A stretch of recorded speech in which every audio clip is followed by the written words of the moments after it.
পাকিস্তানের বিপক্ষে সিরিজ আগে নিশ্চিত করে ফেলেছিল বাংলাদেশ। শেষ টি-20তে সুযোগ ছিল পাকিস্তানকে হোয়াইট ওয়াশ করার। তবে হোয়াইট ওয়াশের ম্যাচে 179 রানের লক্ষ্যে ব্যাট করতে নেমে বাংলাদেশের ব্যাটারদের অবস্থা নাস্তানাবুদ। সিরিজের শেষ ম্যাচে বাংলাদেশের ব্যাটারদেরকে রীতিমতো ঘোল খাইয়ে ছেড়েছেন পাকিস্তানি বোলাররা। মনে হচ্ছিল বাংলাদেশের টি-20 ইতিহাসে সর্বনিম্ন রানে অল আউট হয়ে যাবে বাংলাদেশ।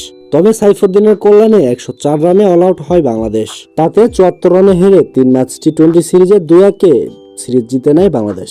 আর এরপরে ঘটে আসল মজা। পুরস্কার বিতরণী অনুষ্ঠানে হঠাৎ করেই বৃষ্টি নেমে আসে। বৃষ্টির মধ্যে ছাতা ধরে পুরস্কার বিতরণী অনুষ্ঠান শেষ করার পরেই দেখা যায় ভিন্ন চিত্র।